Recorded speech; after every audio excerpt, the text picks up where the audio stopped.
건강하다라고 얘기하고 잘 먹었다고 얘기하면서 통곡물 식사나 통밀빵을 먹고 있는 사람은요 다 독을 먹고 있습니다. 아, 그래요? 충격. 네, 웃고 있지만 충격. 무슨 뜻이에요? 그게 우리 인체의 면역력을 떨어뜨리는 가장 주범이고요.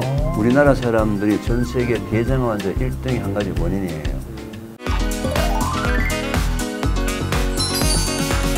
안녕하십니까, 김재훈입니다. 여러분의 건강한 삶을 도와드리겠습니다. 여러분의 밥상은 어떨까요? 약이 되는 밥상일까요? 혹시 병이 되는 밥상은 아닐까요? 오늘 점검해 보시기 바랍니다. 충남대학교 화학과 명예교수 이계호 교수와 함께합니다. 어서 오십시오, 교수님. 네.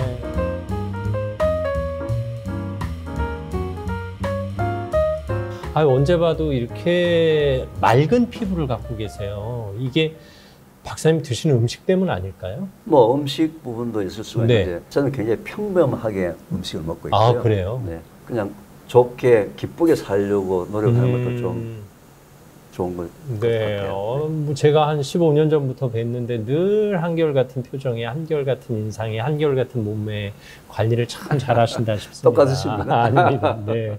그러면 사실 교수님의 밥상이 궁금해요. 평소에 어떻게 드세요? 실제 이제 제가 이 질문을 굉장히 많이 받고요. 왜 아니겠어요? 심지어 이제 종편 방송에서 저희 집안에다가 카메라를 5대를 3일 동안 설치를 해가지고 제가 뭘 먹는지, 간식을 뭘 먹는지를 그동안에 한 3번, 4번 했거든요. 아, 그래요? 결론은 아무것도 없다. 특별한 건 없다? 네, 특별한 게 전혀 없고 지극히 평범한데 저는 제 먹는 음식의 첫 번째 원칙이 균형식. 가급적이면 골고루 먹자. 네, 탄수화물, 지방, 단백질 그리고 미네랄부터 해서 좀 골고루 먹자라는 부분을 지키면서 아무리 좋아도 한쪽으로 치우치지 말자. 예, 그렇죠. 네. 그리고 또 아무리 맛있다 하고 아무리 건강에 좋다 하더라도 많이 먹지 말자. 균형식으로 먹되 가급적이면 소식. 원래 이제 소식으로 한 건 아닌데요. 나이가 들어가니까 많이 먹으니까 이제 막 부대끼더라고요. 힘들더라고요. 사실 저는 식탐이 많아서 많이 먹거든요. 그래요? 네. 근데 이렇게 몸매를 유지한다는 건 지금 대단하신 것 같은데. 많이 먹으려고 이제 열심히 걸어 다니고 열심히 운동하는데 그 소식의 기준이 사람마다 다르겠지만 교수님께서는 어느 정도 드시는지? 이제 보통 소식하게 되면은 무조건 작게 먹는 게 소식이라고 생각하는데 지금 말씀하신 대로 사람마다 소식과 대식의 그 기준이 다 다르잖아요. 기준을 저는 어디에다 맞춘다면요. 점심을 먹을 때 약간 허기를 느끼느냐 안 느끼느냐. 아침을 먹었을 때 많이 먹으면 내가 12시에 점심을 먹을 때 허기를 느끼지 않겠죠. 그렇죠. 허기를 느끼지 않으면 아침에 내가 많이 먹었구나. 그래서 이제 내가 음식을 먹을 그 시간에 대해서 약간 허기를 느끼느냐. 너무 또 허기를 느끼면 안 되고요. 그러니까 식전에 허기를 느끼면 앞선 끼니를 적당히 먹은 셈인 거예요. 적당히 먹은 셈이 되는 거죠. 네. 근데 이제 밥 먹을 때 뭐 허기가 없이 그냥 배도 안 고픈데 때가 돼서 먹는다. 시간이 되어서 먹는다 하게 되면 항상 그 양이 그 사람에게 많은 양이 되는 거예요. 그러면 저는 늘 소식을 하는 것 같은데요. 저는 끼니 전에 늘 배고파요. 그러면은 지금 현재 많이 먹는다 하더라도 그만큼 몸에서 에너지 소모량이 많기 때문에 그거 얼마든지 몸에 맞는 적절한 소식인 것 같은데요. 그 소식의 기준이 명확해져서 제 마음이 편안해졌습니다. 네. 다들 소식하게 되면 그냥 그러니까요. 밥 반 공기, 3분의 1 공기. 그게 아니고 사람마다 활동량이나 이제 에너지 소모량이 다르기 때문에 허기를 약간 느낄 정도의 그런 기준에서 말씀하시면 저는 밥을 많이 먹긴 하는데 더 먹을 수 있는데 덜 먹긴 하는 거예요. 네, 그러면 그게 이제 적절하게 저만의 기준에서의 소식인 그렇죠, 거네요. 소식인 거죠. 네. 나름 참고 절제하는 거니까. 그렇죠. 비록 절대량이 다른 사람에 비해서 많다 하더라도. 네. 우리가 흔히 잘 살고 싶은 욕심을 잘 먹고 잘 살자라고 표현하잖아요. 네. 먹는 식생활이 그만큼 중요하다는 뜻이겠죠. 잘 먹는다는 게 어떤 뜻일까? 많이 먹는 건 아니잖아요, 이제. 우리나라가 1950년대 국민소득이 몇 달러인지 혹시 아세요? 꽤 적었겠죠. 네. 50불, 60불. 그 정도. 네, 그 1년에 10만 원도 안 되는 국민소득이니까 그때 가장 인기 있는 음식이 뭘까요? 밥? 밥이든지 뭐든지 양이 많은 거. 그래서 머슴밥, 고봉밥 하는 게 있잖아요. 그래요. 고봉밥이라는 표현이. 그렇죠. 고봉밥이라는 우리 어린 시절에. 그렇게 해서 이제 국민소득을 굉장히 높이 올리려고 우리가 참 피나는 노력에서 국민소득이 네. 지금 이제 3만 불, 3만 6천 불 시대에 됐잖아요. 국민소득 오르고 난 다음에 사람들이요, 잘 먹는다 하게 되면은 맛있는 거를 먹는 게 잘 먹는다고 생각했어요. 그죠? 옛날에 못 살 때는 많이 먹는 게 잘 먹는다고 생각이 기준이었는데, 그렇죠. 이제 어느 정도 돈도 좀 있고 나니까 맛있는 거. 자동차 타고 막 2시간씩 달려가서 줄서가 기다려가 그걸 잘 먹는다 표현했어요. 이른바 맛집에 찾아가는. 그렇죠. 잘 먹는다 표현했죠. 그죠? 지금 현재 2025년도에 지금 우리나라에 살고 있는 사람들은 지금 우리 김전 아나운서께서 질문하신 것 같이 잘 먹는다. 뭘 먹으면 잘 먹는다고 생각할까요? 그전에는 그냥 맛있는 음식이었는데 네, 지금은 몸에 좋은 음식? 그렇죠. 몸에 좋은 음식, 건강한 음식을 먹고 나면은 네. 잘 먹었다. 이게 시대에 따라서 계속 바뀌지 않습니까? 네. 근데 이게 잘 먹었다는 부분이 자 건강한 음식. 자 우리 김전 아나운서님께서는 건강한 음식 하게 되면 뭐가 생각이 났어요? 음식 종류 중에서 채소. 고기도 요즘 적당히 먹어야 되는데 오히려 육고기보다 생선. 네. 또 지난번에 제가 보니까 현미 잡곡밥 같은 거. 네네. 통곡물 밥. 통곡물 밥도 들고 다니시면서 드시잖아요. 그 이제 건강한 음식. 그걸 먹고 나면 오늘 이제 내가 잘 먹었다. 그렇죠. 그죠? 좀 죄책감 없이 그죠? 마음 편안하죠. 그러니까 잘 먹었다라고 얘기하면서 그래서 이제 많은 사람들이 지금은 현미가 들어가 있는 통곡물빵 또는 빵을 사 먹더라도 통밀빵 맞아요. 이런 거 선택하잖아요. 네네. 지금 이제 대한민국에서 건강하다라고 얘기하고 잘 먹었다고 얘기하면서 통곡물 식사나 통밀빵을 먹고 있는 사람은요 다 독을 먹고 있습니다. 아 그래요? 아니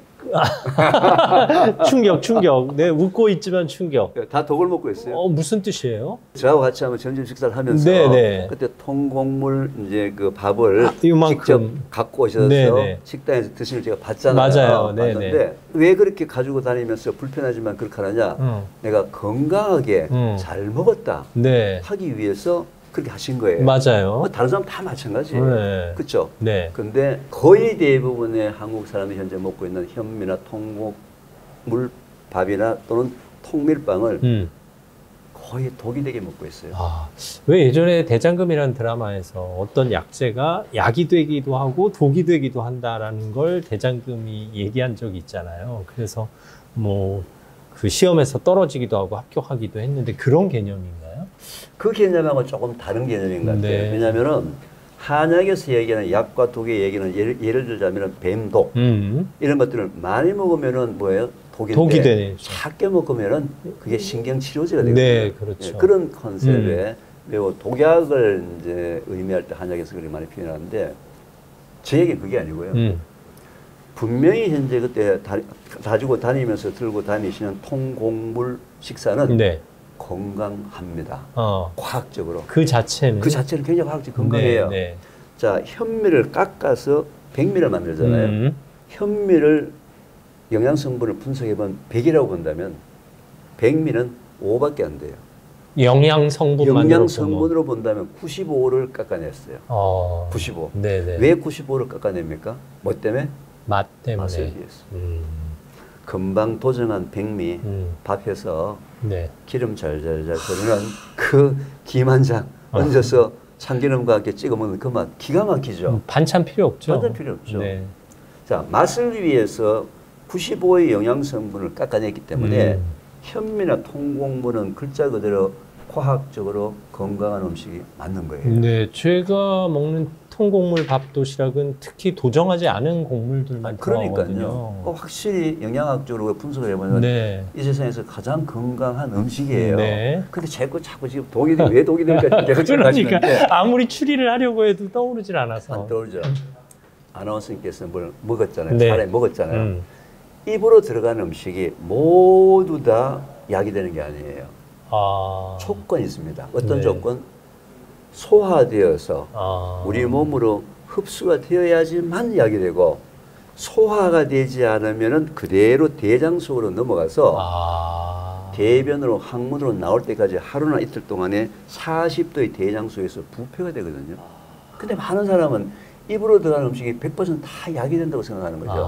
약이 되려면 그 먹었던 음식의 영양 성분이 조각 돼서 작은 조각으로 돼서 우리 장에 있는 작은 구멍을 통해서 우리 혈액으로 들어와야 된단 말이죠. 네, 집어넣을 때까지. 그렇죠. 혈액으로 들어와야지만 이게 우리 몸의 세포로 전달이 되어서 약이 되는데 소화가 안 되면은 우리 혈액으로 들어오지 못해요. 네. 들어오지 못하면은 그대로 대장 속으로 밀려나가서 장의 온도가 40도거든요. 네. 하루나 이틀 동안에 대변으로 나올 때까지 장소에서 부패란 말이에요. 부패. 오히려 그 과정에서 몸에 독소로 남을 수도 있겠네요. 독소 남는 게 아니라 그게 우리 인체 면역력을 떨어뜨리는 가장 주범이고요. 그것도 우리나라 사람들이 전 세계 대장암 환자 1등이 한 가지 원인이에요. 밥을 빨리 먹는 거. 여기서 그럼 잘 먹는다는 그야말로 많이 먹는다, 맛있는 걸 먹는다, 건강한 걸 먹는다를 떠나서 어떻게 먹느냐가 포함이 돼야 되는데. 그러니까 지금 2025년도 오늘 이 시점에 있잖아요. 네. 전 세계적으로 모든 유튜브나 모든 건강 사이트의 컨텐츠가 네. 뭐가 건강하냐. 무엇을 먹느냐만 네. 생각해봤죠. 뭐가 건강하냐. 네. 뭐가 맛있냐까지. 요것만 따지는데 어떻게 먹어야지만 이 맛있고 건강한 것이 우리 몸속에 들어와서 실제로 약이 되느냐는 저희 태초 먹거리에서 유일하게 얘기를 하고 있습니다. 그 말씀 듣고 보니까 어떻게 핵심 포인트는 꼭꼭 씹어서? 꼭꼭보다는 많이 씹어서. 많이 씹어서. 네, 왜냐하면은 통곡물의 특징이 영양성분이 워낙 많은데 네. 이게 도적을 많이 안 해서 식이섬유가 너무 거칠어요. 보통 통밀이나 통곡물의 주성물을 우리가 탄수화물이라고 그러죠. 네네. 탄수화물 덩어리가 큰 거예요. 그렇죠. 그죠? 네. 이게 우리 몸속에 들어와서 소화가 된다는 얘기는 조각조각 나게 되면 탄수화물은 포도당으로 변해야지만 포도당이 아주 사이즈가 작아가지고 네. 우리 몸속으로 들어올 수 있어요. 근데 탄수화물이 포도당으로 분해가 되려면 탄수화물 분해 효소, 아밀라제라는 분해 효소가 있어야지만 네. 이 내가 먹었던 그 통곡물이 분해가 되어서 포도당이 되어서 우리 몸에 흡수가 되어서 내가 약이 되는데 이 아밀라제가 위에서는 안 나와요. 어디에 포함되어 있느냐? 침에 포함이 되어 있어요. 네. 근데 침은 씹을 때만 씹는 부분이 잘게 부셔가지고 죽을 만드는 역할을 안 해요. 왜냐하면 우리가 모든 음식을 먹게 되면 어차피 위 속에 들어와서 네네. 2시간 동안 주물러가지고 죽을 만들기 때문에 한 번 더. 네, 입의 역할은 죽을 만드는 역할보다는 많이 씹어서 침을 많이 나오게 하는 역할. 우리가 채소죽 끓일 때 다지는 역할이네요. 그렇죠. 네, 죽 끓이기 전에. 침을 많이 내기 위해서는 이제 또 씹어야 되지 않습니까? 근데 또 이 씹는 부분은 뇌에 호르몬 대사에 펌핑 작용을 해요. 펌핑 작용을 하기 때문에 말을 안 하는 사람들은 대체적으로 우울합니다. 우울해요. 그래서 네. 과학적인 정설은 아니지만 여성들이 남성들보다도 좀 오래 사는 이유 중에 하나가 이것도. 그래도 제가 직업상 말을 많이 하기 때문에 우울감이 덜한 걸 수도 있겠네요. 그렇죠. 네. 그렇죠. 그래서 이제 씹는 부분이 우리나라에서는 이게 습관이 안 됐잖아요. 왜? 언제 밥을 천천히 먹어요? 빨리 먹고 돈 벌러 가야지. 맞아요. 빨리 먹고 내가 스케줄 해가지고 뭔가 어떤 녹화도 하시고 촬영도 네. 또 빨리 먹고 아이들도 빨리 학원에 보내가지고 수능 점수 1점이라도 더 맞아야지. 엄마가 아침에 나가면 애들을 보온통에다 그냥 미숫거나 생식 타서 얘야 이거 시간 아까운데 차 안에 가서 마셔라. 지금 모든 음식이 전부 다 유동식이 되어버렸어요. 그 저작 운동을 최소화시키는 거고요. 우리 입속에 치아가 몇 개 있는지 아세요? 28, 30. 총 32개가 있어요. 사랑니 포함. 예, 사랑니 포함해서 32개가 있는데 송곳니가 4개가 있잖아요. 네. 찢어 먹는 네, 거. 네. 그다음에 앞니가 8개가 있어요. 위에 4개, 밑에 아래 위로. 예, 네, 8개. 네. 그럼 12개를 32개에서 빼면은 20개가 맷돌과 같은 어금니가 우리 입속에 20개나 있거든요. 그러네요. 네. 맷돌 같은 어금니가 20개가 있는 이유가 뭘까요? 씹어라. 근데 입속에 들은 음식은 안 씹고요. 옆에 사람은 씹어대고 네. 있는 중인데 씹는 운동은 우리 인간의 가장 기본적인 약이 되는 음식 먹는 방법의 첫 번째 조건이에요. 근데 이게 지금 우리나라의 그 소위 빨리빨리 문화 때문에 이 문제가 생긴 거죠. 게다가 통곡물밥은 백미에 비해서 더 많이 씹어줘야 되잖아요. 씹어야 되죠. 그죠? 근데 이제 그 소화 안 된 것들이 그냥 장수에 내려가면 사람이 금방 죽을 것 같으니까 네. 우리 장기 중에 가장 끝에 있는 부분이 췌장입니다. 네네. 췌장에서 기가 막히게 우리가 먹었던 탄수화물의 절반 정도를 소화시켜주는 아밀라제가 마지막으로 췌장에서 나와서 지금 이렇게 우리가 멀쩡하게 살아있는 거예요. 그래서 한번 이렇게 췌장한테 그동안 그러게요. 췌장이 무리하지 않게 네. 해줘야 되는 근데 이제 거예요. 요즘 우리나라에서 췌장에 관련된 질환들이 조금 자꾸 증가하는 이유가요. 이 씹는 부분에 대한 부분들도 역할 분담이 되어 있는데 입이 자기가 할 역할을 지금 췌장한테 밀어버렸거든요. 그러네요. 그래서 췌장이 계속 오버로드가 지금 걸리려고 있는 중이거든요. 잘 먹으려고 했던 그 통곡물의 밥도 천천히 씹어서 먹어야지만 잘 먹는 것이고 그 건강한 통곡물 밥도 빨리 먹으면 잘 못 먹는 거고. 저도 교수님 그때 식사할 때 아마 관찰을 하셨겠지만 빨리 먹는 편이거든요. 교수님은 절반도 안 드셨는데 제가 다 먹었었잖아요. 그래서 교수님 입맛이 뭐 이런 농담 아닌 농담도 했는데 사실 저는 소화기에 부담이 없다고 생각해서 그 속도가 적절하다고 생각했는데 오히려 소화기에 부담이 없어도 장으로 내려가는 과정에서 부패할 수 있는 기회를 주는 거예요. 부패할 수 있는 게 아니라 부패예요, 무조건. 이제 이런 사람의 이제 특징이 이제 이게 굉장히 좀 심한 사람들이라든지 이게 장기적으로 된 사람들의 특징이 변비나 설사가 좀 심한 편이고요. 두 번째, 방귀 냄새나 대변 냄새가 좀 지독한 편이에요. 다행히 저는 다 해당되지는 않아요. 그래요, 글쎄. 네. 그래서 이제 그런 경우에는 비교적 소화 활동이 잘 되고 있는. 소화 활동은 잘 되고 있고 또 췌장이 알아서 지금 마지막 역할을 마지막에 잘 이제 견뎌주고 있는 거예요. 췌장이 지금까지는 무리하지 않도록 해야 되겠네요. 대신 그렇지만 말씀하신 대로 이제 췌장도 무리하지 않도록 하려면은 뭐요? 그냥 씹으시면 되거든요. 근데 또 이제 제가 이런 얘기를 하면요. 아니 교수님 그래가지고 사회생활을 어떻게 합니까? 같이 동료들하고 밥을 먹으러 갔는데 그 사람 밥 먹고 나가는데 맞아요. 나 혼자 앉아가지고 씹나 그러면 그게 도대체 되냐고 그 얘기를 하시는 분들한테 제가 뭐라고 얘기하냐면요. 식당에서 밥을 먹을 때 저 사람은 한 그릇을 먹을 때 나는 천천히 반 그릇을 먹겠다. 그러면은 그동안에는 내가 그 사람의 속도를 맞춰 먹으면 한 그릇 먹었지만서도 반은 약, 반은 복인데 맞아요. 이제는 반 그릇을 내가 천천히 먹으면 시간도 맞추면서 내가 먹었던 밥 전부 다가 약이 되잖아요. 게다가 소식도 할 수 있고. 소식도 할 수 있고. 근데 또 이제 제가 또 이런 얘기를 하면요.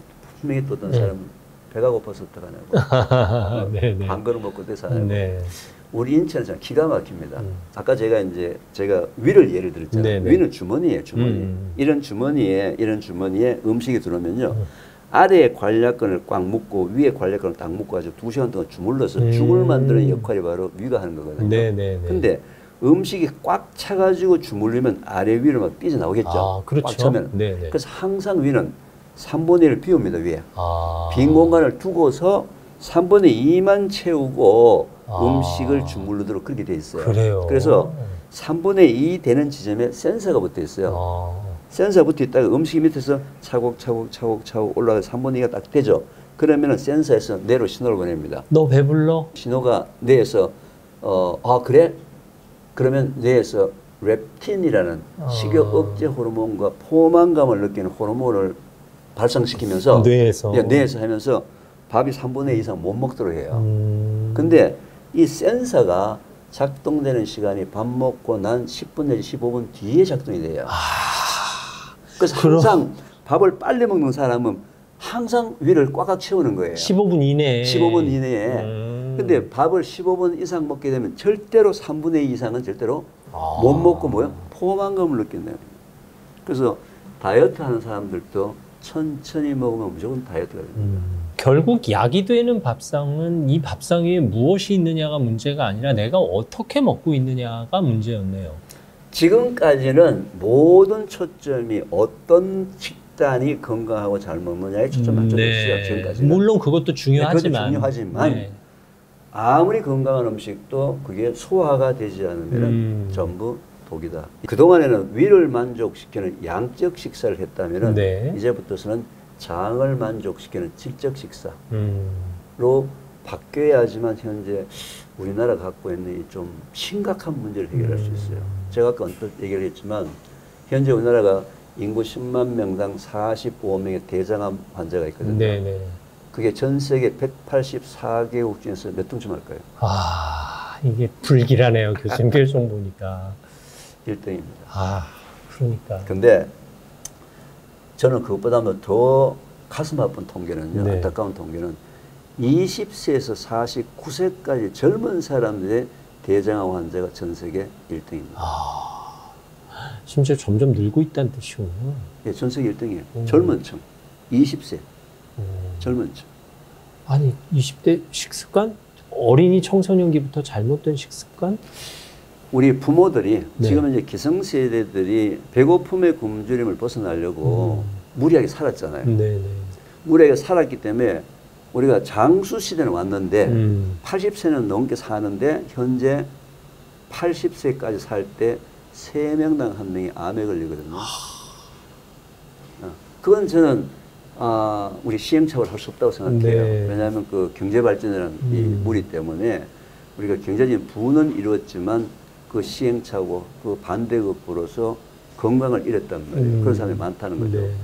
근데 지금 우리 중고등학교나 청소년들 20대는 뭐가 문제예요? 그러니까요. 배고픔의 굶주림이 있었나요? 그런데 전 세계 대장암 환자 전 세계 1등. 그러면 장이 나쁘게 되면요. 정신적으로도 충격이 옵니다. 왜냐면은 예전에 행복하다 하면 내가 행복하다고 느껴서 행복하다고 생각했잖아요. 네네네. 행복이라는 것을 느끼는 호르몬이 세라토닌이라는 행복 호르몬이 그렇죠. 있지 않습니까? 네네. 세라토닌의 행복 호르몬이 장에서 90%가 나와요. 뇌는 5%밖에 안 나와요. 아, 그래요? 네.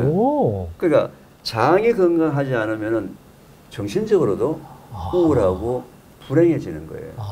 그래서 현재 우리나라가 여성 자살률 1위라는 거 아세요? 우리나라 노인 자살률이 몇 등 할까요? 그것도 높아요? 그것도 1등입니다. 20대, 30대 젊은 여성들의 유방암 환자 숫자가 미국이나 유럽권보다는 더 많습니다. 상대적으로 더 많아요. 절대적으로도 많고요. 숫자가 많다고요. 그래서 현재 젊은 세대들이 지금 상당히 뭔가가 정신적으로 육체적으로 잘못되고 있는 부분이 있는데 이걸 그동안에 이제 우리 기성세대들은 또 자기가 겪었던 그 고통을 아이들한테 물려주지 않으려고 열심히 이제 무리하면서 살면서 아이들에게 그냥 공부도 시켜주고 시집장가 보내주고 내가 할 거 다 했다 라고 생각하는데 실제로 그 아이들이 부모로부터 그 많은 걸 물려받아도 건강이 나쁘면 아무 소용이 없거든요. 네, 그래서 지금 이제 우리 기성세대들이 뭔가 좀 다른 방향으로 사고의 전환이 사고의 전환 비난해서 좀 건강한 사회를 우리 젊은 세대에다 뭔가 물려주는 그런 움직임이 좀 있었으면 좋겠는데 지금 제가 얘기하는 이런 이슈가요. 한 번도 이슈가 된 적이 없어요. 교수님 강의 그렇게 많이 하고 다니시는데도. 그렇게 해도 이게 이제 아는 것까지 되는데 그 다음에 실천. 맞아요. 실천하는 부분들에 대해서 운동을 지난 15년간 했는데 어느 정도 이제 지식을 전달하는 공감대는 좀 형성이 된 것 같은데 그래서 저희 태초 먹거리에서는 2025년도를 실천하는 원년으로 정했어요. 이제 조금이라도 실천해보자. 중요하네요. 잘 먹더라도 어떻게 해요? 소화가 되게 먹어야지만 잘 먹는다. 어떻게 보면 우리가 자녀 세대에게 물려줄 수 있는 가장 소중한 유산은 건강한 식습관이 아닌가 싶네요. 잘 먹고 잘 살기 위해서는 진짜 잘 먹어야 된다. 무엇을의 개념이 아니라 어떻게의 개념이다라는 걸 다시 한번 배웠습니다. 자, 다음 영상에서 또 태초 먹거리에 대한 구체적인 이야기 기대하겠습니다. 충남대학교 학과명예 교수 이기호 교수와 함께했습니다. 말씀 감사합니다. 네, 감사합니다. 결국 나를 지키는 건 내가 먹는 음식입니다. 무엇을 먹느냐만큼 중요한 게 어떻게 먹느냐죠. 오늘 당장 꼭꼭 씹어 먹는 훈련 필요할 때입니다. 우리나라 발효 음식은 전 세계 어디 내놔도 뒤지지 않는데 너무 저평가되어 있습니다. 유산균은 위산이 많이 죽어요. 위산이 pH가 1, 2 매우 강산성인데 그 고초균 끓여도 안 죽습니다. 그래요? 냉동해도 안 죽어요. 분말로 만들어가지고 5년, 10년 놔둬도 안 죽을 정도로 우리나라 토종 전통균들은 굉장히 강력합니다. 그냥 드시면 된다. 안녕하십니까, 김재훈입니다. 여러분의 건강한 삶을 도와드리겠습니다. 우리 몸이 원하는 음식은 어떤 걸까요? 오늘 그런 얘기 나눠보겠습니다. 여러분 좋아하시는 충남대학교 화학과 명예교수 이계우 교수와 함께합니다. 어서 오십시오. 네, 안녕하세요. 네, 반갑습니다. 우리 몸이 원하는 음식이 따로 있을까요? 우리 몸이 원하는 음식은 한 가지밖에 없죠. 아, 그래요? 그렇죠. 네. 우리 몸에 도움이 되는 뭐가 들어와야 되지. 네네. 입만 즐겁다고 입만 즐겁게 하는 먹거리를 먹으면 안 되겠죠. 네. 그래서 지난번 시간에 저희들이 얘기하면서 잘 먹는다는 것이 결국은 뭐 건강하고 맛있는 것도 중요하지만 네. 그 건강하고 맛있는 것을 우리가 먹었을 때 소화 흡수되어야지만 진짜 그게 약이다. 맞습니다. 예. 결국 장 건강이 중요하다. 행복 호르몬인 세로토닌도 뇌보다 장에서 더 많이 나온다. 이런 말씀까지 네. 하셨는데요. 장 건강하면 발효 음식이 먼저 떠오르는데. 그렇죠. 결국은 이제 참 이게 우연의 일치지만서도 한자말로 틀리지만서도 네.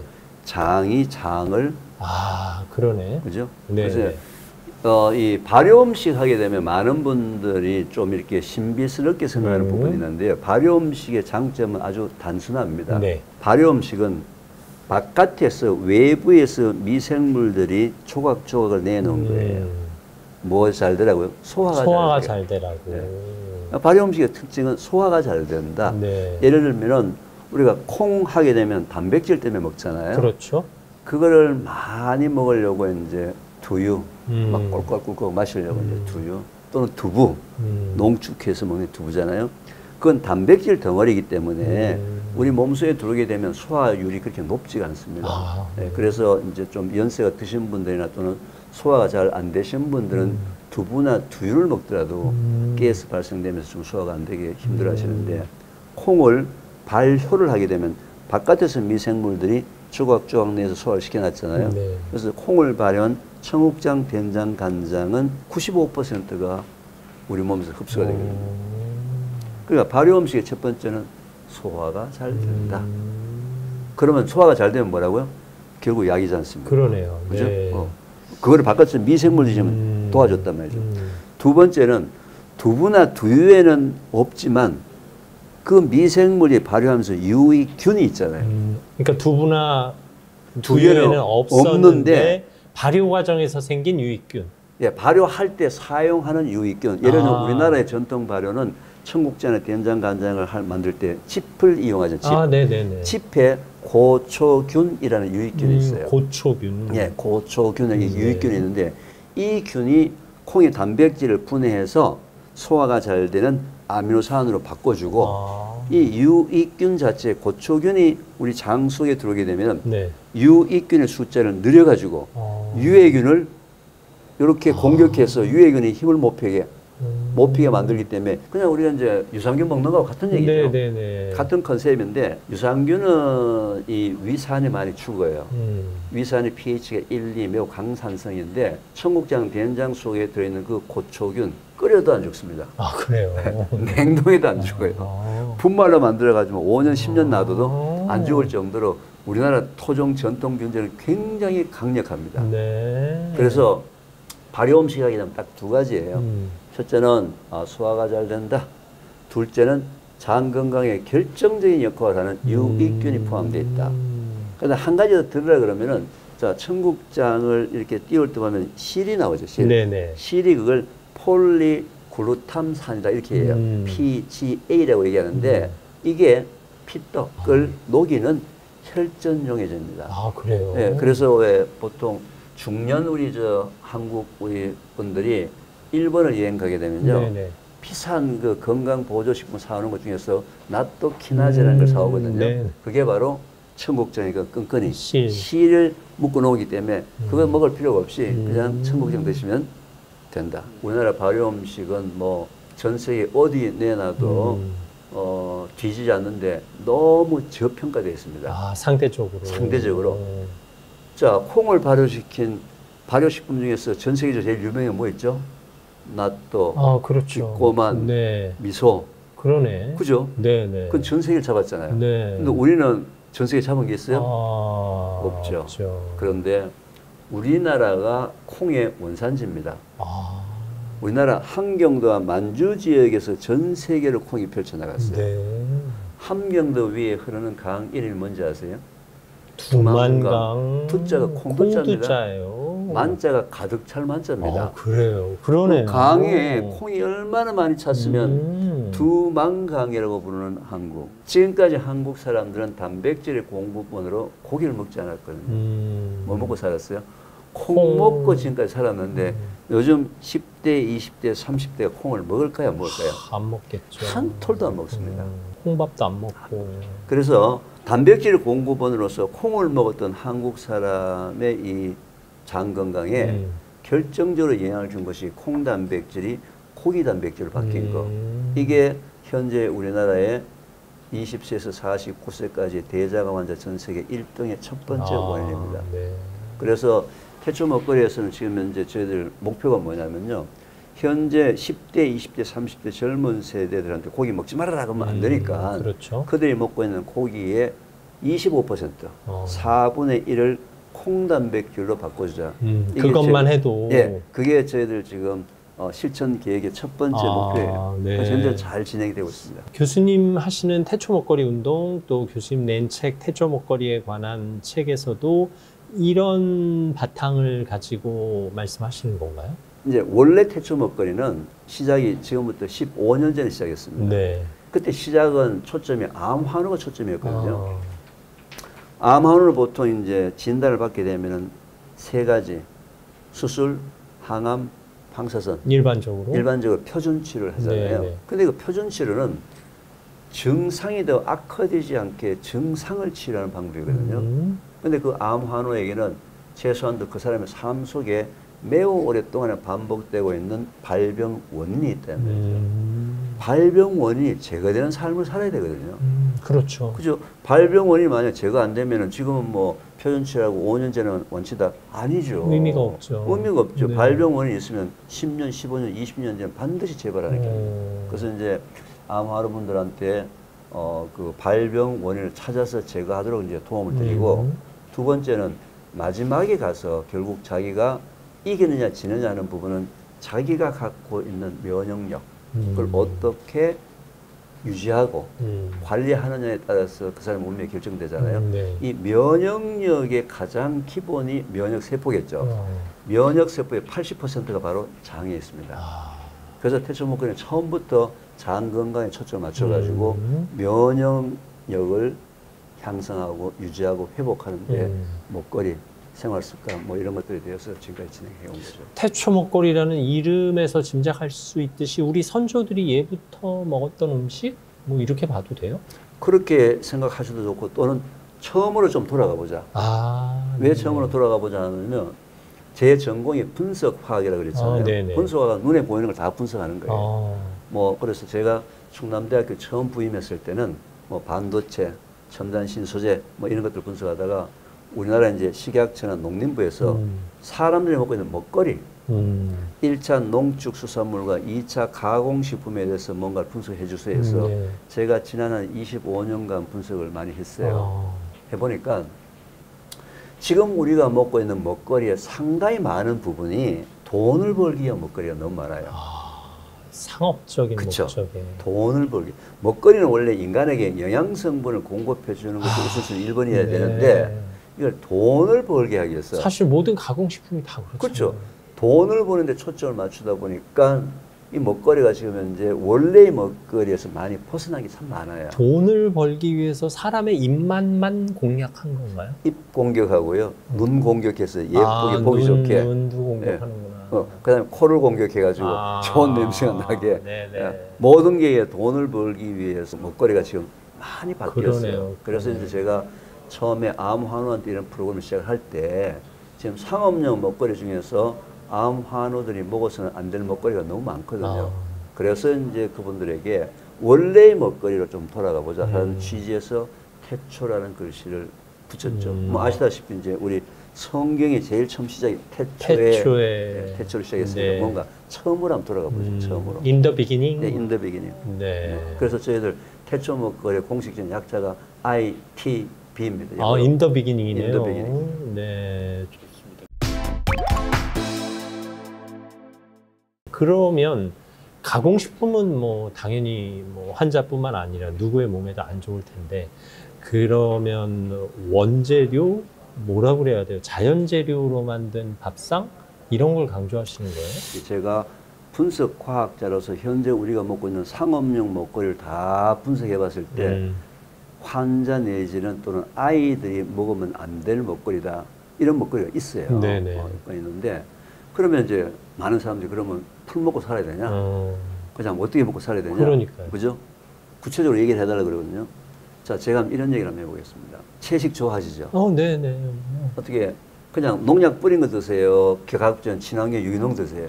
그래도 웬만하면 유기농을 먹으려고. 웬만하면 유기농 먹으려 하겠죠, 그죠? 자, 전 세계적으로 유기농의 기준이 화학 농약을 뿌리지 않는다. 네. 화학 비료를 주지 않는다를 하게 되면은 유기농의 기준을 줘요. 친환경이라는 기준을 주지 않습니까? 네. 근데 지금 현재 마트에서 우리가 사 먹는 친환경, 유기농 채소에 상당히 많은 부분들이 밤에 참 한숨도 못 자고 밤샘이 한 놈이 수두룩 하거든요.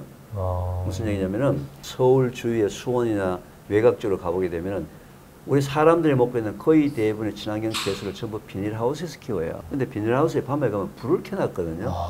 왜 불을 켰을까요? 그래야 잘 자라요? 빛을 많이 쪼여가지고 일조량을 늘려서 수확 기간을 짧게 하는 거예요. 빨리 자라요. 빨리 자라요. 원가. 근데 식물은 밤에 잠을 자야 합니까? 안 자야 합니까? 자야 당연히 자야지만 식물도 건강하게 되는 거예요. 근데 친환경의 기준이 얘가 밤에 잠을 잤냐 안 잤냐는 기준이 아니에요. 화학비료에만. 예, 화학비료는 화학 농약을 안 주면은 친환경이에요. 얘는 잠도 안 재우고 24시간 깨워서 일 시킨 거나 마찬가지네요. 우리 김전 아나운서님 한 일주일 정도 잠 못 주무시게 되면 모습이 어떻게 될까요? 일주일이 뭐예요? 하루만 안 자도 저는 힘들어요. 일주일 못 자면 뭐 인간 모습이 아니겠죠? 그렇죠. 일단 뭐 이러고 앉아 있을 수도 없겠죠. 그 친환경, 비싼 친환경 채소 중에 그건 또 지 태어나서 죽을 때까지 잠 한숨도 못 잔 녀석들이 그 속에 있습니다. 너무 미안하네요. 그죠? 걔네들한테. 우리가 먹거리라는 부분들이 이 얘기하는 유기농 친환경도 지금 현재 돈벌이 쪽으로 간 거예요. 그러면 농민들이 실제로 그런 비닐하우스에서 밤에 불을 안 키워가지고 키우게 되면 생산 단가가 올라가죠. 가격이 비싸겠죠. 그럼 소비자가 불편하겠죠. 그렇죠. 그리고 누가 문제예요? 소비자가 문제죠. 소비자가 올바르게 키워서 태초 먹거리가 됐든 자연 먹거리가 됐든 올바르게 키워서 제대로 된 가격을 가지고 사면 좋은데 자꾸 싸게 살려고 하는 거죠. 거기에 지금 농민들이 모든 걸 다 맞추니까요. 농민들이 지금 이제 거의 아사 직전이에요. 그냥. 농민은 농민대로 거의 그로기 상태예요. 보세요. 집에서 텃밭에 오이를 키우잖아요. 네. 오이를 키우면은 자, 구부러진 놈도 나옵니다. 그렇죠. 휘어진 놈도 나와요. 중간에 혹 달린 놈도 나와요. 예쁜 놈도 나와요. 근데 제가 과학적으로 분석을 해보면 다 성분이 똑같아. 그런데 소비자가 뭘 원해요? 예쁜 것만. 길쭉한 애만 원하는. 오이조차도. 근데 저 어린 시절만 해도 구부러진 애도 시장에 있었는데 요즘은 없어요. 다 모양이 똑같아요. 네. 그러니까 이제 전부 다 그것도 보기 좋게, 일반 농산물도 보기 좋게 만드는 거죠. 그러네요. 그래서 이제 또 제가 이런 얘기를 하면 세상을 그렇게 까다롭게 아니요. 이것저것 따져 사느냐는데 이제 제 초점 자체가 처음에 이제 그 암 환우분들 굉장히 연약하신 분들한테 뭔가 도움을 드리기 위해서 제가 과학자로서 들어가서 팩트를 살펴보니까 우리가 이대로 계속 가서는 안 된다. 진짜 소비자 인식이 좀 바뀌어가지고 특히 한국 사람들은 말이죠. 제가 이해 안 되는 게요. 좋은 화장품을 원해요. 좋은 옷을 원해요. 좋은 명품을 원해요. 먹거리만큼은 가격이 제일 싼 걸 원합니다. 가장 대표적인 게 뭔지 아세요? 우리나라의 대표적인 음식 김치. 네. 어디서 들어옵니까 지금? 저기 다 중국산이에요. 다 중국산이에요. 근데 이제 김치를 많이 전 세계적으로 먹으니까요. 베트남도 먹고 동남아시아도 먹고 일본도 먹고 미국도 먹고 유럽도 먹으니까 중국에다가 제작 의뢰를 많이 해요. 생산 의뢰를.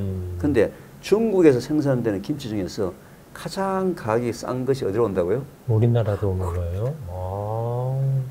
사실 중국도 잘 만드는 좋은 제품은 정말 극상품, 최상품이라면서요. 네, 제일 싼 것만 한국으로 옵니다. 그래서 뭔가 이 먹거리에 대해서 뭔가 개혁적인 어떤 인식 변화가 있어야 돼요. 이게 사고의 전환이 여기에서 이루어져야 하는 거예요. 예, 먹거리 쪽에서 뭔가 근본적으로 소비자가 바뀌지 않으면 이 문제는 해결할 방법이 없거든요. 먹거리 부분에서는 좀 기본적인 부분이 좀 바뀌었으면 좋겠다. 특히 우리나라의 발효 음식이 이렇게 탁월한 이 장점이 있는데도 불구하고 좀 개선돼야 될 점이 좀 있어요.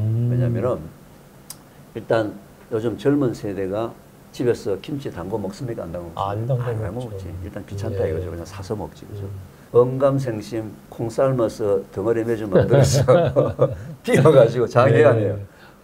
생각할 수가 없어요. 저 30년 전에 처음 결혼했을 때만 해도 장모님이 아파트였는데도 매주 띄워 드셨거든요. 근데 한 10년 정도는 그렇게 하셨던 것 같아요. 근데 21세기 들어서면서는 장모님도 안 하시더라고요. 못해요. 네. 일단은 안 맞고요.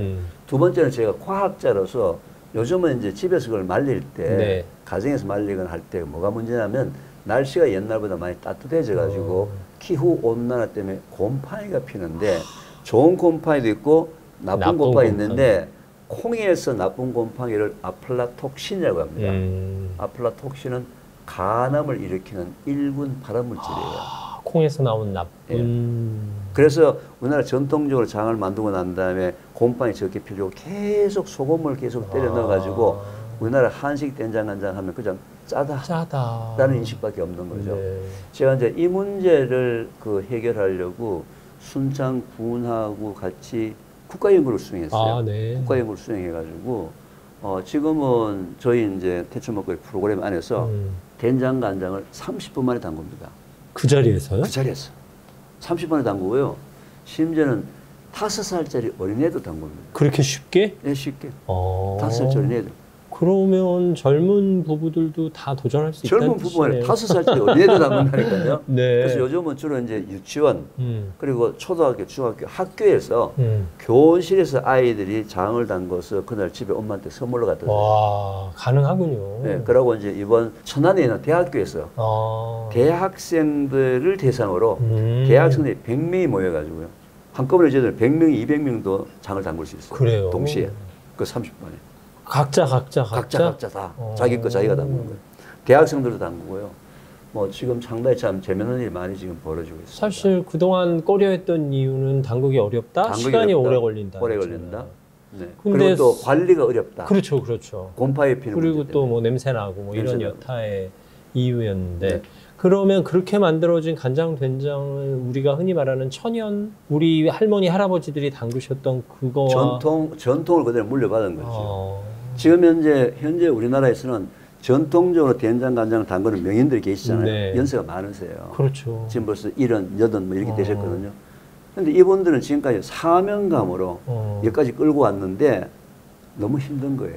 왜 아니겠어요? 시골의 그 큰 장독대를 누가 관리를 하고 누가 세척을 합니까? 그 항아리 그 항아리를. 그래서 거의 지금 명이 끊기게 될 상태가 되어 있는데 제가 이제 그 부분을 우리나라 토종균주를 개발해서 찾아가지고 특허를 받아가지고 지금은 김치통에 담궈요. 아, 그래요? 김치통에. 그 김치통에 담그니까 큰 김치통은 크게 담글 수 있고 네네. 작은 김치통. 아이들은요, 조그마한 거 자기 먹을 것은 애들은 초등학교 아이들은 이렇게 200g짜리 김치 조그마한 된장간장 통해서 담궈가지고 자기 방에 두고서 먹어요. 그러면 그걸 어떻게 먹어요?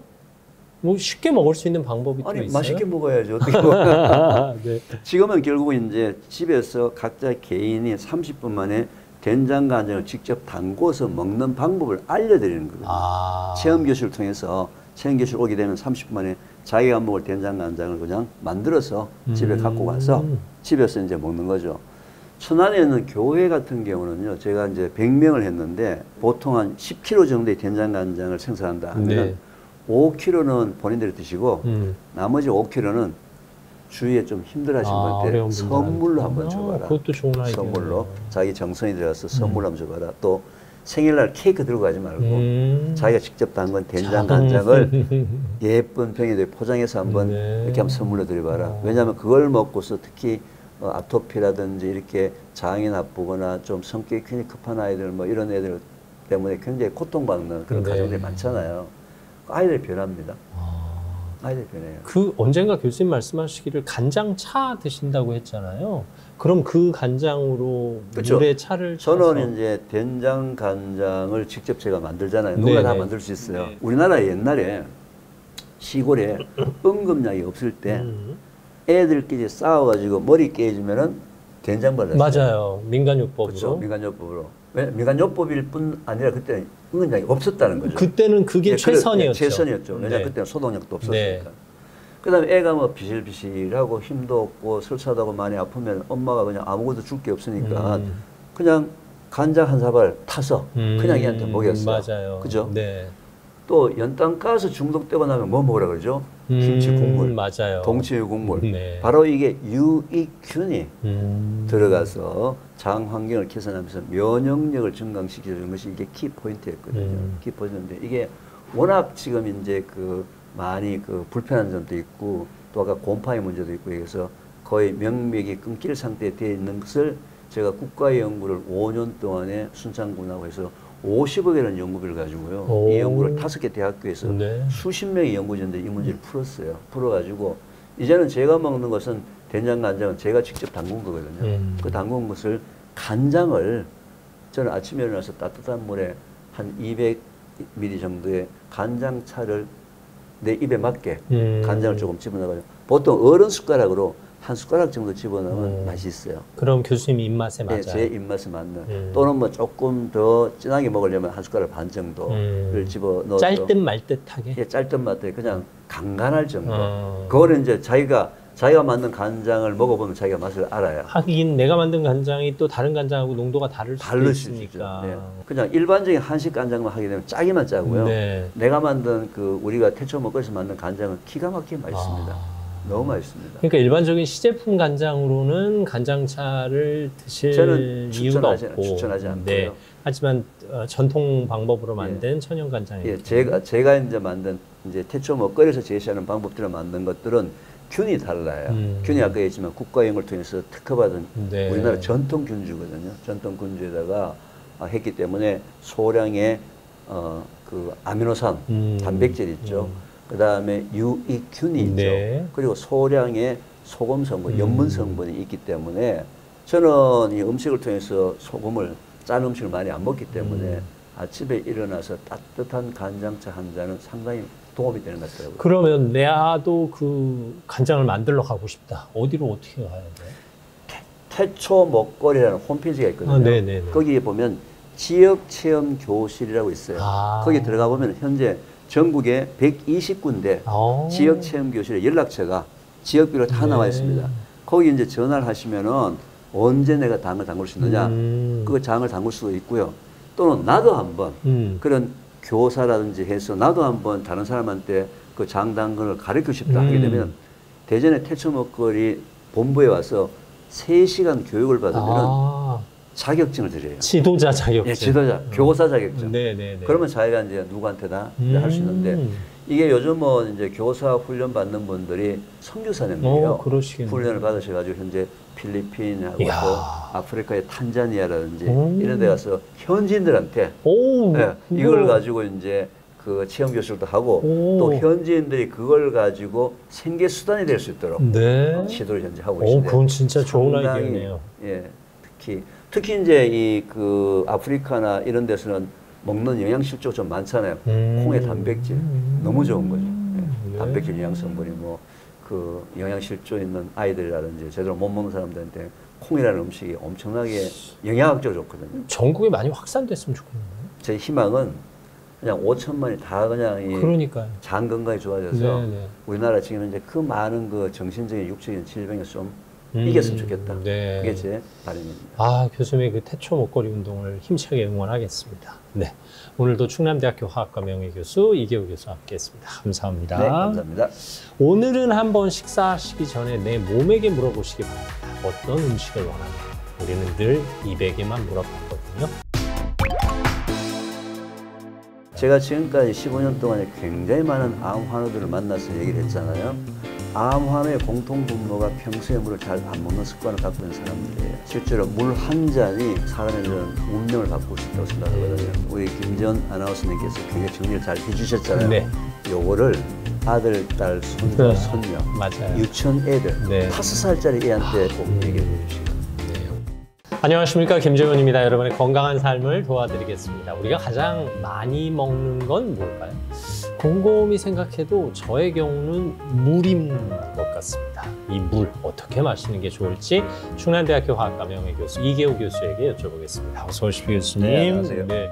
저는 아무리 생각해도 가장 자주 먹는 건 물이에요. 네. 가장 많이 먹는 것도 물일까요? 사람마다 다르겠지만. 우리 인체의 70%가 물이거든요. 네네. 만약에 이제 우리 아나운서 몸무게가 70kg 같으면 네. 49kg가 물이에요. 다 물덩어리들이에요. 80kg이기 때문에 아, 그래? 56kg가 56kg가 물이에요. 네. 근데 물은 우리 몸에서 내 의지에 관계없이 소변, 대변, 호흡, 땀을 통해서 빠져나가잖아요. 내 의지 그렇죠. 관계없이. 배출이 되죠. 빠져나가는 양만큼의 물을 보충해 주는 것은 인간이 지켜야 될 가장 기본적인 일입니다. 근데 이 물 보충이 단순히 내가 마시는 물로만 이루어지는 건 아니겠죠? 아니죠. 네. 거기서 이제 많은 사람이 오해가 시작이 됩니다. 그래서 제가 보통 이제 어떤 단체 강의나 강의를 가서 사람들한테 물어보거든요. 하루에 물을 몇 리터 먹는 게 좋다고 알고 계세요? 하면 다들 1리터 하고 맞아요. 손가락 이렇게 막 펼치기 시작합니다. 워낙 그동안에 방송에서 많은 분들이 얘기를 많이 했어요. 근데 하루에 물을 2리터를 꼬박꼬박 먹으면 오히려 건강이 나빠지거든요. 왜냐하면 지금 말씀하신 대로 물은 물로만 우리 몸 속으로 들어오는 게 아니고 음식을 통해서 들어와요. 채소나 과일의 90%가 물입니다. 90%나 채소, 과일의 90%가 물이에요. 네. 자, 예를 들면은 여름철에 가장 즐겨 먹는 과일이 뭡니까? 수박? 역시 수박이죠. 네.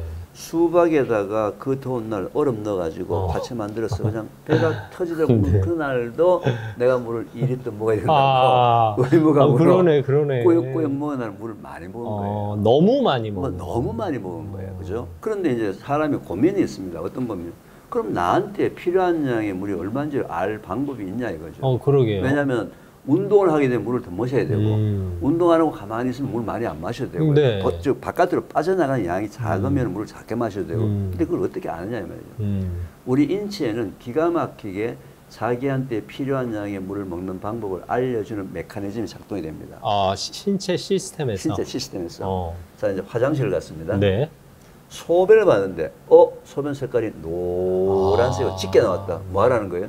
물 먹어라. 몸에서 물이 빠져나가서 뭔가 지금 혈액이 끈적끈적해서 뭔가 나쁜 일이 생기려고 하는데 그것도 모르고 막 웃어서 하면서 막 돌아다니고 이러니까 몸이 살려고 우리한테 신호를 보낸 거예요. 물 좀 먹어주세요.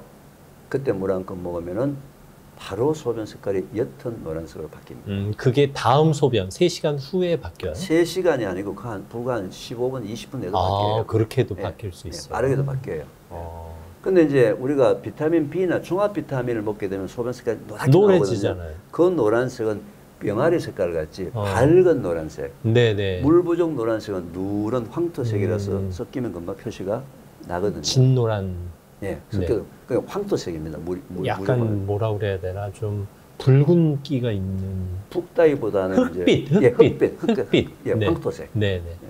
근데 이제 비타민 B는 밝은 노란색, 센 노란색이라서 다르죠. 색깔이 완전히 다르죠. 네.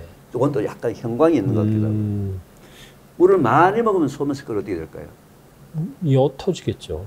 근데 많은 사람들이 있잖아요. 물을 많이 먹으면 하얀색이 된다는 사람 많아요. 하얀색, 이게 하얀색이에요. 그렇게 되는 건 안 되잖아요. 그렇게 큰일 나죠. 투명해지는 거죠. 그렇죠. 투명해지는 거죠.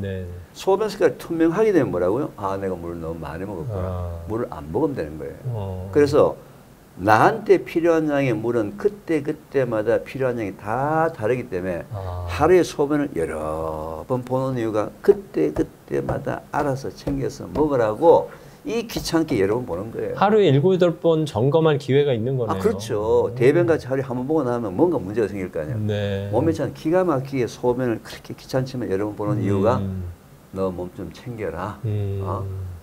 그때마다 필요한 물량이 다 다를 수 있다.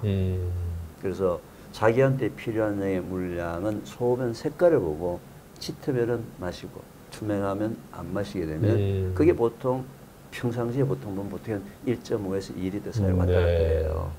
저는 아침에 이제 이 정도 물을 받아서 오전에 보통 다 먹는데 물을 마시면 화장실을 자주 가잖아요. 화장실을 자주 간다는 건 내 몸이 물을 흡수하지 못했다는 뜻인가요? 그 부분도 있고요. 네. 너무 자주 간다는 얘기는 두 가지 원인이 있어요. 일단 첫째, 너무 많은 양을 먹었다. 쓸데없이. 아니, 쓸데없이 많이 먹는다. 아, 그냥 버릴 걸 먹는다는 개념이에요? 버릴 거 먹는 게 아니라 필요 없는 양이 들어오니까 그냥 나가는 거예요. 그냥 나가는 거예요. 네. 그래서 그때는 뭘 보고 한다? 소변 색깔을 보시라고. 소변 색깔이 옅으면 무조건 하루에 한 컵을 먹어야 되겠다. 그게 아니라 이 말이에요. 아, 오케이. 이제는 그게 저 기준이 아니고 뭐 기준이 되냐? 소변 색깔이 기준이 되어서 저거 다 안 먹어도 소변 색깔이 옅은 노란색이면 반만 먹어도 옅은 노란색이라면 반만 먹는 것이 더 맞다 이 말이죠. 그리고 제가 또 물을 의도적으로 많이 먹을 때는 뭔가 짠 거를 먹었을 때, 짠 국물을 먹었다, 된장찌개, 김치찌개, 청국장, 네, 그러면 물을 먹어서 빨리 농도를 희석시켜야지 이런 생각을 하거든요. 자, 이제 그거를 의식적으로 하지 않더라도 우리가 흔히 알고 있잖아요. 짠 거 먹으면 물이 먹고 싶다. 그죠? 그 이유가 아까 제가 이제 70%가 물이라 그랬잖아요. 그 물이 그냥 물이 아니고요. 0.9%의 소금물이에요. 생리식염수, 그래서 생리식염수를 링겔을 만든 거예요. 0.9%의 소금물인데 물만 먹게 되면은 소금 농도는 우리 몸에서 알아서 신장에서 조절을 해줘가지고 많으면 빼내고 적으면은 못 나게 만들고 하는 게 신장이 지금 계속 농도를 조절하는데 0.9%의 소금의 양에서 문제가 생기게 되면 소금을 더 많이 볼 수도 있어요. 자, 내가 몸속에 나트륨이 작다. 모자라다. 하여튼 지금 현재 제가 보니까 거의 식단이 지금 모자라는 형태인 것 같아요. 네, 저염식하는 편이거든요. 모자르잖아요. 모자르는데 물은 항상 나트륨하고 같이 있는 거예요. 소금하고 항상 같이 있는 거예요. 그래요? 예, 소금하면 물하면 소금이 있어야지만 소금 있는 곳은 물이 있고 물 있는 곳은 항상 소금이 있어야 돼요. 우리 몸에서. 하긴 소금만 따로 있지는 않겠죠. 아니죠. 네네. 그러니까 우리 몸속에 물의 양을 조절하는 것이 바로 소금이에요. 나트륨이라고. 나트륨하고 칼륨하고 이 두 개의 농도가 우리 몸의 물량을 조절하는 거예요. 그러니까 우리 몸에 물은 맹물은 아닌 거네요. 0.9% 소금. 그러니까 항상 소금이 같이 있는 항상 소금이 같이 있는 거예요. 항상. 예를 들면 이제 좀 저염식을 전제 한다. 근데 운동을 내가 땀을 흘렸다 하면 소금이 나갔겠죠. 그렇죠. 그러면 몸속에 원래 있어야 될 만큼의 소금량이 작게 있으면은 물이 그만큼 작아야 될 거 아니에요. 그렇죠. 근데 물을 먹으면 근데 물을 또 먹어. 그럼 내보내야 될 거 아니야. 그러네요. 물을 내보내야지만 몸에서 0.9% 맞출 거 아니에요. 그나마. 그죠? 그러면 소변을 보러 그렇죠. 가야 그래서 원인이 두 가지예요. 내가 소변을 너무 많이 보는 이유는 쓸데없이 물을 너무 많이 마시거나 소변 색깔이 투명한데도 불구하고 두 번째는 내 몸에 나트륨량이 작거나 그래서 그때는 소변 색깔을 보고 물량은 일단 조절하시고 그 다음에 조금 짠 음식 뭐 간장차가 됐든 된장국이 됐든 간에 조금 짠 음식을 먹게 되면 무조건 화장실 가는 횟수가 줄어듭니다. 교수님 간장차 드시는 이유가 몸의 염분 농도를 조절하는 목적도 있군요. 저는 그래서 제가 항상 소변의 염도계를 제 화장실에 놔두거든요. 그래요? 염도를 놔두고서 아침에 일어나서 어떻게 소변의 염도가 변하는지 내가 간장차를 먹고 난 다음에 염도가 어떻게 변하는지 이렇게 하루에 한 서너 번 이렇게 보면 되게 패턴이 보여요. 그게 간장차 먹으면 바로 다음 소변에서 반영이 금방 돼요? 표현합니다. 표현하고 특히 아까 이제 아침에 일어나서 온몸이 막 정상적으로 막 가동이 될 때 이 염도가 0.9% 뭔가 계속 소금이 온몸이 다 필요할 거 아니에요. 그때는 소변의 염도를 측정해 보면 굉장히 낮게 나와요. 그래서 아침에 한 잔 먹는 그 간장차가 실제로 아침에 몸이 정상적으로 돌아갈 때 굉장히 도움이 되고요. 근데 이제 또 측정하다 보면 어떤 경우에 또 높게 나오는 경우가 있으면 내가 또 염분을 너무 많이 먹는 거에 서 또 염분 조절을 물도 좀 먹고 짠 음식 안 먹고 염도를 조절하는 거죠. 근데 언제부턴가 저염식 열풍이 불었고 저도 식습관에서 뭐 이를테면 계란 후라이에도 소금 한 꼬집 안 넣고 설렁탕이나 곰국을 먹을 때도 소금 안 치고 콩국수를 먹을 때도 안 치고 그리고 국물이나 찌개 국물은 거의 안 먹고. 근데 그게 이제 참 아이러니컬한데요. 이제 세계보건기구에서는 어른들의 경우에는 하루에 5g의 소금을 먹어야 한다라고 권장 소비량이 현재 세계보건기구 하루 5g. 하루에 5g. 5g이 어느 정도냐면요. 티스푼 차 숟가락이 한 숟가락 정도예요. 네. 차 숟가락 한 숟가락 정도가 이제 5g인데 한 10여 년 전에 우리나라 이제 정부에서 일반적으로 우리나라 사람들이 먹고 있는 소금의 양을 조사를 해보니까 우리나라가 짠 음식이 많잖아요. 젓갈류라든지 전통 음식의 김치라든지 장이라든지 실제로 세계보건기구의 권장량의 2배, 3배, 10g, 15g을 먹는 사람이 많기 때문에 그때서 정부에서 시작해서 대대적으로 홍보를 하기 시작했습니다. 저염식 하십시오. 그래서 학교를 통해서 저염식 계속 저염식이라는 얘기를 듣다 보니까 사람들이 뭔가 착각을 하는 시대가 왔어요. 어떻게 해요? 저염식이 건강하구나. 무조건 좋구나. 아니에요. 고염식도 나쁘고요. 네. 저염식도 나쁘고 적당량의 소금은 꼭 있어줘야 된다. 왜? 우리 몸이 0.9%의 소금물이기 때문에 그렇습니다. 그럼 앞서 말씀드린 저 같은 식단의 경우는 무조건 저염식이에요. 그러니까 소금에 왜냐하면 이제 뭐 저하고 얘기를 해보게 되면 전화 비슷하거든요. 네. 밖에 뭐 가고 싶으면 많이 안 먹고 네. 국이나 찌개 국물 안 먹고 건더기만 먹고 일반적으로 먹는 모든 먹거리에서 나트륨량이 굉장히 작습니다. 예를 들면 이런 거예요. 밀가루. 네. 밀가루는 100g 속에 나트륨이 2mg밖에 없어요. 근데 이게 빵이 되면서 소금량이 증가하고요. 그다음에 이게 라면이 되면서 라면 속에 5g 소금이 들어있습니다. 라면 하나에? 하나에. 그래서 라면 하나 가지고 면 건져 먹고 난 다음에 그 국물에다가 밥 말아 먹으면 딱 그게 하루치예요. 근데 김치 먹었다 좀 오버되는 거예요. 네. 항상 가공식품. 토마토에는 100mg당 나트륨이 5mg밖에 없는데 이게 케첩이 되는 순간에 똑같이 다 변하는 거예요. 가공식품이 늘어날 수가 그래서 이제 가공식품을 많이 안 먹는다. 그 다음에 찌개나 국에 국물을 안 먹는다. 그럼 무조건 저염식입니다. 하루에 5g의 소금 먹을 수가 없어요. 그러면 저는 나트륨이 부족할 가능성이 있기 때문에 그랬기 때문에 물을 마시면 자꾸 화장실 많이 가는 이유 중에 한 가지도 바로 몸의 나트륨량이 작을 수가 있다. 몸에서 알아서 농도를 맞추려고 소변으로 다 빼내야 되겠죠. 그죠? 네. 그래서 뭐 굉장히 화장실을 많이 가실 때 그때 한번 의도적으로 좀 짠 거랑 드시면 화장실 가는 횟수가 금방 줄어듭니다. 네. 특히 이제 역시 녹화도 하시고 뭐 생방도 하시고 많이 하잖아요.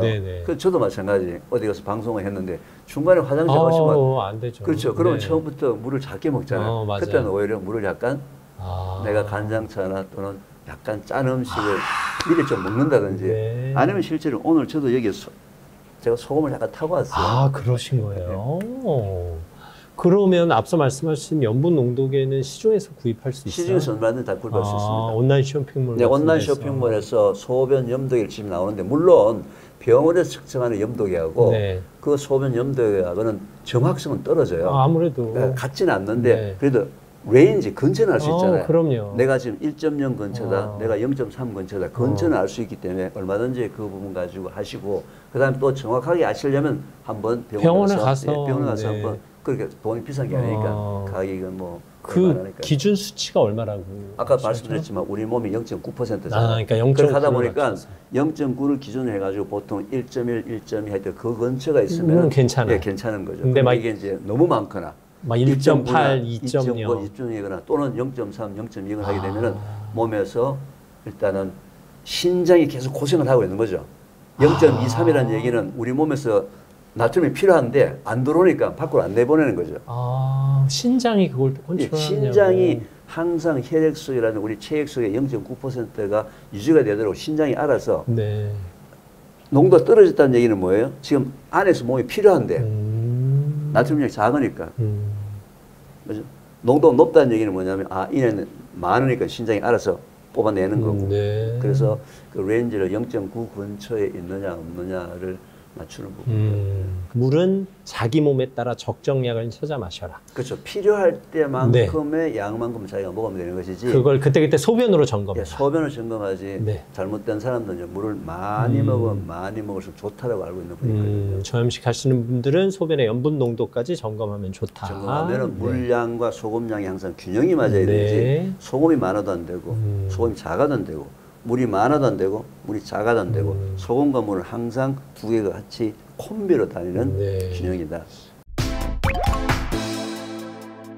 물과 관련된 추가 질문. 따뜻한 물, 차가운 물, 혹은 미지근한 물. 네.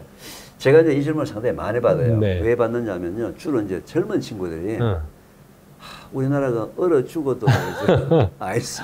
아니 그리고 우리는 아이스 음료에 얼음을 너무 많이 넣어줘요. 전 세계에서 겨울에 아이스 아메리카노 먹는 나라는 우리나라밖에 그럴 거예요, 없어요. 아마. 근데 그것도 특히 젊은 친구들. 네. 제가 어떨 때 보면요, 겨울 때 좀 안쓰러운 게 있잖아요. 짧은 치마 입고서 그 아이스 아메리카노를 들고서는 애가 바들바들 떠는 거예요. 장갑 끼고 아이스 아메리카노 먹는 건 무슨 심리예요? 네. 우리 몸에 있는 모든 효모나 미생물들은 일정 온도 36.5도가 되어야지만 작동을 하거든요. 네. 근데 만약에 우리 몸이 뜨거워지게 되면은 작동하는데 문제가 생기니까 우리가 땀을 흘리는 이유가 체온을 낮게 하는 거예요. 네. 겨울에 화장실에 굉장히 추울 때 화장실에 가서 소변 보고 나면 몸이 떨리죠. 그렇죠. 그렇죠. 네네. 푹 떨리잖아요. 네네. 추울 때 내 몸에서 뜨거운 소변이 밖으로 나갔잖아요. 그럼 체온이 떨어졌죠. 일순간. 네, 순간적으로 체온이 떨어졌죠. 떨어진 체온을 올릴 수 있는 유일한 방법은 운동인데 이 친구가 소변 보고 운동 안 할 걸 몸이 알았어요. 그래서 알아서 지가 알아서 떨어지고 요만큼이라도 네, 운동을 해주는 거예요. 순간적으로 온도를 올려주는 말 거예요. 된다. 이렇게 몸이 고생을 하는데 그러네요. 이렇게 네. 우리를 위해서 몸이 이렇게 고생을 하는데 어떻게 바들바들 떨면서 추운 물을 먹어요. 그렇죠? 네. 뜨거운 물을 먹어도 어차피 온도를 낮춰줘야 되고 또 너무 뜨거운 물을 먹게 되면 식도에 물이 가기 때문에 항상 물은 내 체온과 비슷한 물. 물론 여름철에 뜨거울 때 아이스 아메리카노 먹는 거 좋아요. 얼음물 먹는 거 좋아요. 체온을 맞춰주는 그렇죠. 거잖아요. 빙수 한 그릇 먹는 거 좋다고요. 근데 그게 이제 습관이 되면은 추워도 시원한 거, 이 식도로 내려가는 거 시원한 것 때문에 예, 그것 때문에 먹는다는 것은 자기 몸을 학대를 하면서 또 면역력을 떨어뜨리는 첫 번째 원인이 자기 체온을 낮게 하는 거예요. 그럼 평소 물을 마실 때도 계절에 따라 다르게 할까요? 그냥 상온에 있는 물 그냥 먹으면 돼요. 네네. 그냥 상온에 있는 물을 먹으면 된다. 근데 이제 또 이게 제가 이제 물 먹는 걸 얘기하다 보면요. 많은 사람들이 교수님 저는 길명차 먹는데요. 네. 녹차 먹는데요. 보리차 먹는데요. 뭐 어떻습니까? 이렇게 물어요. 근데 우리나라 사람들은요. 차는 물같이 벌컥벌컥 들이키는데 물은 차같이 홀짝홀짝 그냥 승희만 표시하고 먹거든요. 차는 차같이 즐기시고 네. 물은 물같이 먹되 먹는 양을 뭘 보고 조정한다고요? 소변 색깔을 보고 조정해서 양쪽 다를 얼마든지 즐기시면 괜찮아요. 그러니까 물의 영역과 차의 영역은 조금 다른 부분도 있어요. 예, 다른 부분이 있지만 차는 차같이 즐기셔야 돼요. 차는 차 드시듯 드시고 물은 물같이 마시면서 먹는 전체 양은 항상 소변 색깔을 보고 컨트롤 하시게 되면 전혀 문제가 없는데 현재 우리나라 사람들은요 전체적으로 물을 물같이 알아요. 너무 가볍게 알아요. 물을 물로 보는 거예요. 네, 물을 물로 보는 거죠. 너무 하찮게 보는 거예요. 그죠? 근데 진짜 그 다이아몬드와 보석같이 그렇게 귀하고 비싼 것은 없어도 우리가 사는데 문제가 없잖아요. 근데 이 하찮고 가격이 싼 물은 없으면 사람이 죽습니다. 그렇죠.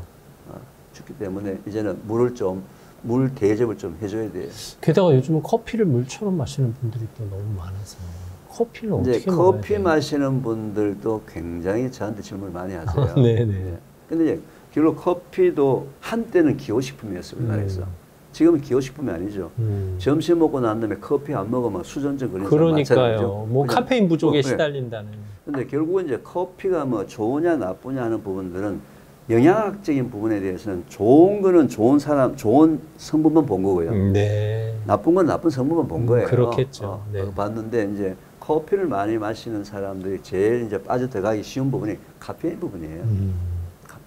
카페인은 다 알지만서도 자극 효과, 각성 효과는 있지만서도 그게 카페인 중독이 되게 되면 내가 피곤한데 몸이 피곤하다는 얘기는 뭐 하라는 거예요? 쉬라는 거예요. 근데 그때 카페인이 들어오게 되면 뇌에서 야, 너 피곤한 거 아니야 하고 가짜로 알려주는 거예요. 그러네요. 카페인 역할이 속이는 거군요. 속이는 거예요. 카페인이 있으면 야 너 피곤한 거 아니야? 너 잘못 알았어라고 내가 그렇게 착각하도록 카페인이 명령을 해야 되는 거죠. 너 괜찮잖아 지금. 근데 이제 그렇게 해서 계속 자기가 각성돼서 일을 하게 되면은 뇌는 그렇게 가짜로 아는데 몸이 계속 피로가 누적이 되면서 몸이 이제 망가지기 시작하는 거죠. 네. 그래서 이제 커피도 적절하게 드시는 것이 좋고요. 또 지금 현재 뭐 커피에 대해서 또 이슈화 되어 있는 부분이 이제 발암물질 얘기가 좀 나오는데 네. 그 발암물질 부분에 대해서도 너무 민감하실 필요가 없는 것이 너무 많이 드시지 않으면 또 괜찮아요. 뭐 하루에 한두 잔 하루에 한두 잔 드시는 문제가 없는데 네. 이제 많이 먹는 사람들은 이제 그 발암물질 부분도 조금 신경을 써야 될 부분이 커피 먹는 사람이 보통 보면 감자튀김, 시리얼, 과자 많이 먹죠. 네네. 거기에 공통되는 발암물질이 있어요. 습관에 따라. 네, 뭐 그런 부분들은 조금 신경을 쓰시는 것이 좋을 것 같습니다. 디카페인 음료를 먹는 것도 그래도 카페인 부담스러우신 분들은 좀 도움이 되나요? 이제 과거에는 이 커피 속에서 카페인을 빼내는 방법이 굉장히 나쁜 방법을 빼냈어요. 화학적으로. 그래서 걱정 많이 하시잖아요. 화학적으로 굉장히 나쁜 어떤 화학 물질을 써가지고 카페인을 뽑아내가지고 그러니까 카페인을 제거하기 위해 또 집어넣는 유해한 물질들 때문에 카페인을 녹여서 내야 될 거 아니야. 그 녹여내는 물질이 과거에는 굉장히 나쁜 그 메칠 클로라이드라든지 뭐 이런 이제 그 인체 거의 발암물질 같은 그런 걸 가지고 뽑아내는데 요즘은 그 커피에서 카페인을 뽑아내는 방법이 굉장히 안전한 방법이에요. 네. 그래서 뭐 그런 유해성은 없기 때문에 카페인이 문제가 된다고 얘기하는 사람은 디카페인 커피를 소량 즐기는 것도 괜찮은데 지금 전 세계적으로 디카페인 커피가 절대 부족입니다. 아, 그래요? 네, 전 세계적으로 디카페인 커피 살 수가 점점 힘들어지고 있어요. 워낙 수요가 많아지니까. 공급이 부족할 수밖에 없네요. 공급이 부족, 지금 뭐 요구가 전 세계적으로 엄청나게 지금. 아니 요즘 일상에서도 보면 디카페인을 낮에도 찾으시는 분들이 많더라고요. 커피를 먹고 싶은데 이제 카페인 때문에 걱정되시는 분들, 특히 이제 나이가 들어가면 이제 밤에 잠을 못 자니까. 왠지, 네네. 하루 잠 못 자고 나면 이제 그다음에는 그러면 뭐 커피가 아니라 뭐라도. 하루 잠 못 자면 일주일 힘들더라고요. 맞아요. 네, 좋습니다. 자, 물에 대한 건강 요인 점검해 드렸습니다. 일단 무조건 많이 마시는 거 안 된다. 네. 2리터 표준량 없다. 개개인별로 필요한 양은 그때그때 다르다. 소변 색깔로 점검해라. 아울러 저염식 하시는 분들은 소변의 염분 농도도 확인해 줄 필요가 있다. 얘기. 그리고 상온에 있는 물 먹어라. 네. 한겨울에도 얼음물 먹는 건 좀 그렇다. 이런 얘기 하셨고, 커피는 커피, 차는 차, 물은 물대로 즐겨라. 이런 말씀까지 하셨습니다. 여기서 제가 한 가지 꼭 제가 이 방송을 보고 있는 시청자분들한테 제가 부탁드릴 게 뭐냐면 오늘 지금 이제 우리 김지연 아나운서님께서 굉장히 정리를 잘 해주셨잖아요. 네. 요거를 아들, 딸, 손자, 손녀, 맞아요. 유치원 애들, 5살짜리 애한테 얘야 너 소변 색깔 보고 물을 마셔라 라고 꼭 얘기를 해주셔가지고 이 5살, 6살 때부터 자기가 물 먹는 습관을 들인 아이는요 운명이 바뀝니다. 맞습니다. 제가 지금까지 15년 동안에 굉장히 많은 암 환우들을 만나서 얘기를 했잖아요. 암 환우의 공통 분모가 평소에 물을 잘 안 먹는 습관을 갖고 있는 사람들이에요. 그래요. 네. 실제로 물 한 잔이 사람의 운명을 바꿀 수 있다고 생각하거든요. 그래서 특히 오늘 방송을 보고 계시는 시청자분들은 여러분 사랑하는 손자, 어린애들한테 꼭 얘기를 해주시기 바랍니다. 네, 온 국민에게 알려야 하겠습니다. 온 국민의 화학 선생님이 되어주셔서 진심으로 감사합니다. 네, 충남대학교 화학과학명예교수 이기호 교수와 함께했습니다. 감사합니다. 네, 감사합니다. 건강한 습관이 건강한 나를 만듭니다. 일단 물부터 건강한 습관으로 드시면 어떨까요? 저는 다음 시간에도 여러분 곁에 있겠습니다. 오늘도 함께해 주셔서 감사합니다.